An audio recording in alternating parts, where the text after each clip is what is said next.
वैसे राहुल गांधी जी कहाँ हैं? मैंने सुना है फिर वियतनाम गए। Rahul Gandhi needs to explain his extraordinary fondness for Vietnam.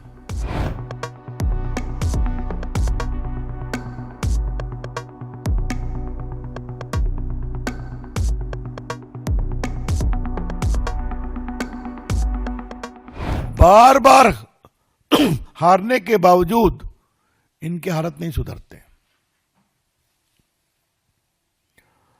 Bhajpa की ओर से, हम भाजपा के राष्ट्रीय मंच की ओर से ये बहुत जिम्मेवारी के साथ कहना चाहते हैं, ये सब राहुल गांधी के इशारे पर हो रहा है। The BJP would like to emphasise categorically with some sense of responsibility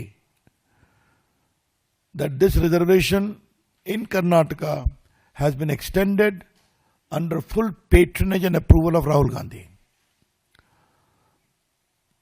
Mr. Siddhar Mahia does not have the courage, not the political capital to announce on its own.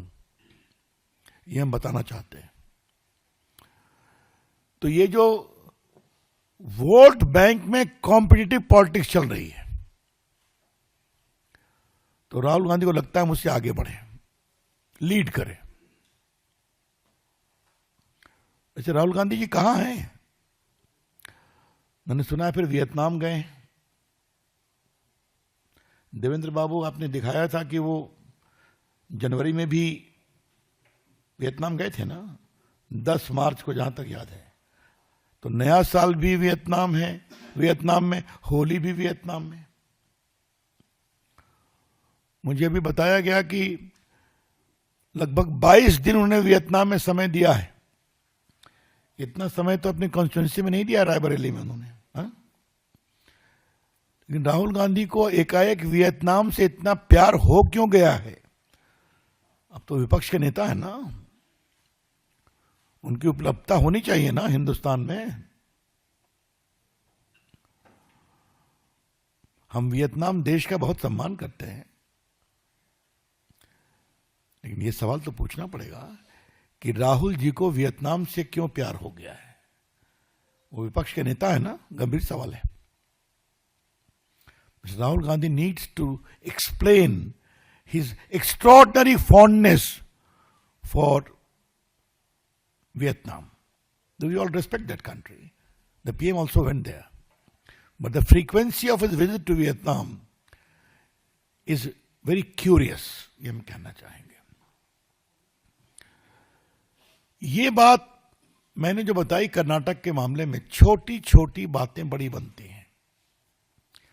जो पुराने पत्रकार हैं उनको याद होगा, आजादी के आंदोलन में छोटी बातें उठती थी ना, हमें ये चाहिए, हमें अपनी यूनिवर्सिटी चाहिए, हमें अपना एजुकेशन चाहिए, हमें सेपरेट वोटिंग चाहिए। Ultimately led to what? Division of India. छोटी बातें इस तरह से बड़ी होती हैं। और जिस प्रकार से कांग्रेस पार्टी इस कॉम्पिटिटिव वोट बैंक पॉलिटिक्स में और मुस्लिम अपीसमेंट पॉलिटिक्स में रोज एक नया नया पैमाना बना रही है, वो देश के लिए खतरा है, ये हम कहना चाहेंगे। क्या आज बंगाल, क्या आज कर्नाटका, बंगाल में हिंदू मंदिरों पर हमले होते हैं, वहां रोज नई नई बातें होती हैं। यह अपीसमेंट पॉलिटिक्स कहां तक जाएगी, हम कहना उठाना चाहते हैं। कोई लिमिट होगा इसका?